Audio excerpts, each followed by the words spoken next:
So what I'd like to do is take you through a few tips and tricks for pet management on Loremaster. This is ways that you can quickly cycle through your pets, use the skills that you really want to use, and release your pets so you can get on to other things. So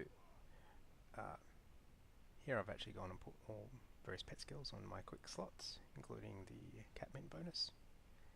And so this is just so you can very quickly just press any number you like to summon the pet that you're after. So the first trick is actually how to release your pet quickly. This is a shortcut command I'm going to use here. Shortcut space the number shortcut key. So I'm going to sort of put it in position 1 and the commands pet release. If I would do that, and I have the pet release command bound to key 1, which I press and it dismisses my pet. So now I can very quickly bring out a bear, dismiss the bear, bring out the raven, and dismiss the raven. So the next trick I'm going to show you, what a lot of Loremasters use, is to put the actual pet skills as well onto their quick bars. So if I'm going to drag all these over, so Benediction the Raven, which is skill 1, we've got Distraction skill 2, and Evasion skill 3. Now we can actually pick exactly what skills you want the Raven to use. So go ahead and Catmint, Benediction of the Raven, and we'll just press 1 to dismiss the pet, bring out the bear,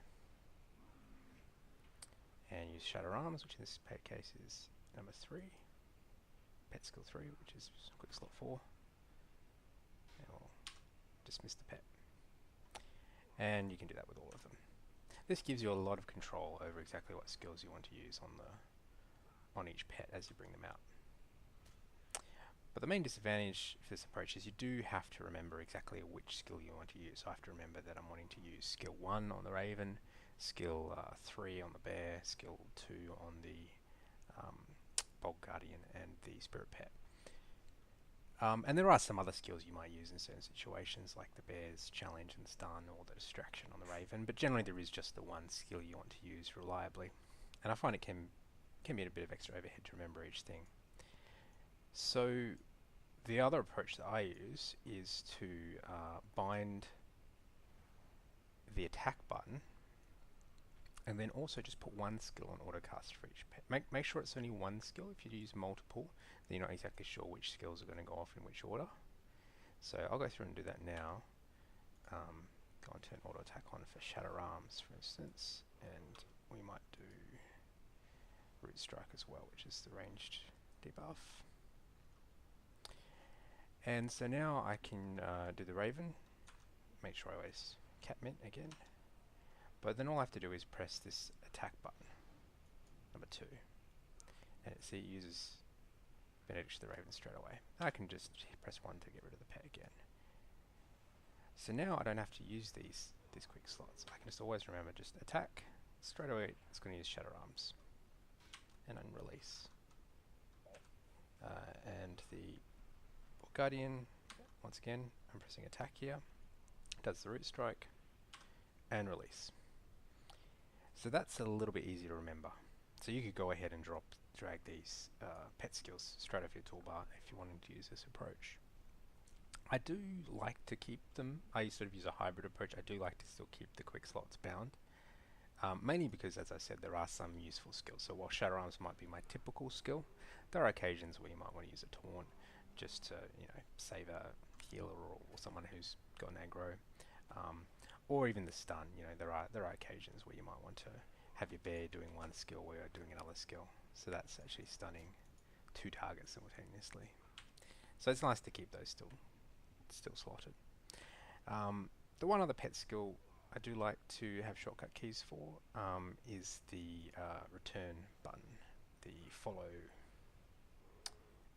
button. You can bind all of these if you like, but these are the ones that I like to use. Follow is handy just because if you didn't actually want to dismiss the pet, but you just want them to stop attacking, you just press follow and they'll come back to you.